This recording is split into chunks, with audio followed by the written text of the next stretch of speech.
Welcome to Teaching Truth. My name is Glenn Cartwright.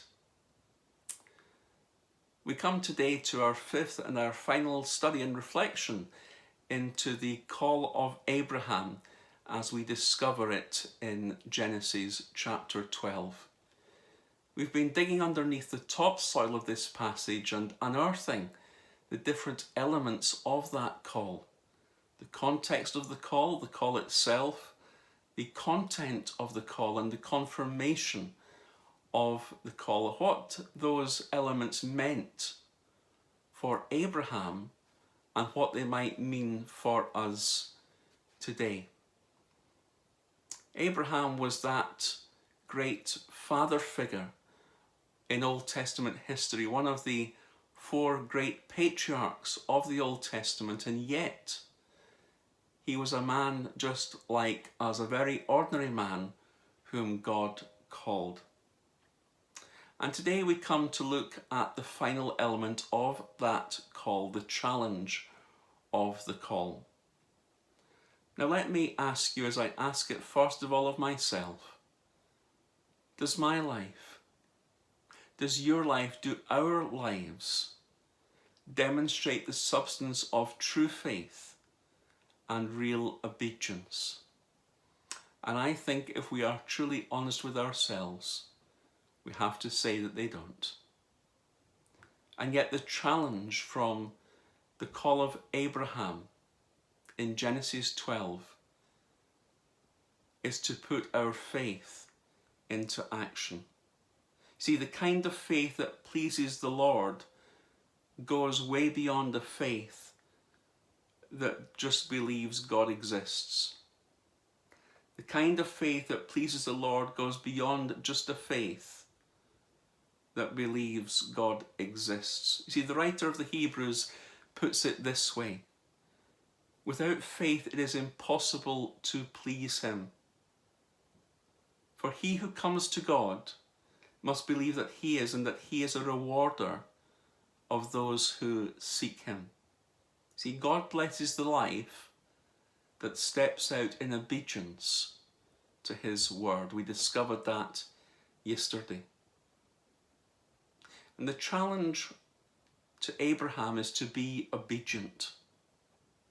See, Abraham's obedience is seen clearly in the fact that he doesn't speak in the story. Have you ever noticed that? He doesn't speak, as far as we can see and as far as the narrative records for us, in the story. No questions, no excuses, no tests, no complaints. Nor does he see at this stage the full picture that it will be a difficult and uncomfortable journey for him. See, for 10 chapters later, we discover that his faith was to be tested to the limit when asked to sacrifice his son Isaac. Abraham never saw that in Genesis 12, what was going to happen 10 chapters later. Nor is Abraham even searching for some kind of hidden story here. If Abraham is doing soul searching, why would God want me to do this? Or what greater purpose does he have? We're never told. See, but Abraham doesn't make it his problem or his issue to decipher or try to decode God's agenda, and neither should we. Abraham just jumps, as it were, onto the path and travels with God. God speaks, and the ears of Abraham listen. God speaks, and the ears of Abraham listens. See, Abraham figures out quite quickly that it's his job to join God on the journey. He's got his wife and his nephew with him, and he will frequently and quickly discover that God will become his travelling companion. God will become your travelling companion when you begin that journey of faith and adventure with him and respond to his call.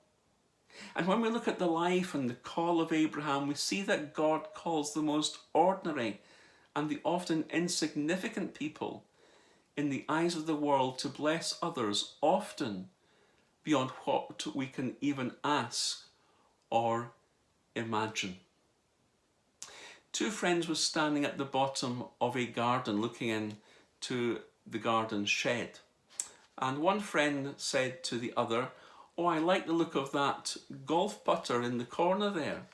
The other friend said, "Well, look, that's been lying there for years gathering cobwebs. If you can make use of that thing, by all means, take it away." His friend took it away, cleaned it, polished it, and made it look nice. A very ordinary putter. And years later, a ball was stroked on the 18th green at St Andrews. And with that shot, Bobby Jones went on to win the Open Golf Championship. And yeah, you've guessed it, he did it with that old putter, Calamity Jane, that had been lying for years gathering cobwebs in a garden shed. But in the hands of the master, there was nothing that old putter couldn't do. In God's hands, there is nothing that you cannot do. You see, when God shared with Abraham the dream and the plan for his life, Abraham wasn't the only one to be affected. Abraham, 75 years old and childless, yet God's promise would be that his descendants would be as numerous as the stars. Abraham wasn't the only one affected by this promise. It affected his family and members of many generations subsequently. See, God didn't call Abraham to enter the ministry. God didn't call Abraham to go to a Bible college somewhere. God didn't call him to begin a new church. So what did God call Abraham to do? Simply to follow me. That is the only directive that God gave to Abraham. Leave what you have and follow me. The same directive as Jesus gave to the fishermen. Leave your nets and follow me. See, all that was required of Abraham was to gather his family together in faith and to follow God to the place that God would lead him. And in the same manner, the challenge and the invitation to us today is to follow God where God wants to lead us. See, God's call to Abraham led him to travel on a journey that covered unfamiliar and new territory. The late Reverend Jim Graham from Gold Hill Baptist Church often talks about exploring new spiritual geography. I love that phrase, new spiritual geography. And God was inviting Abraham to discover new spiritual geography. And God challenges and invites us today to explore and to discover new spiritual geography. You see, responding to the challenge of God's call on our lives is not about launching some new ministry. It's not about becoming some kind of spiritual superhero. But it is about partnering with God where He's already working. It's about partnering with God where He's already working. Not about what you're doing, absolutely not. But it's about joining God on the journey of what He's doing. So where is God already working in your life? Where is God already doing something or saying something? What is God prompting you to do? What is He nudging you to do as you've listened to these studies this week in relation to the call of Abraham and the call of God perhaps upon your life? See, it could well be that some of you listening to this or watching this today may be saving for retirement. Some of you may have your career mapped out in your mind. Some of you may have the image of the perfect partner in your imagination, or the perfect life for your children. But let me say this, as I say it to myself. You have about as much control over your future as you have over the direction of the wind. If God is your co-pilot, change seats quickly. If God is your co-pilot, change seats quickly. The challenge of the call to Abraham is no different from the challenge of God's call on our lives. Respond to his call. Recognize where he's working.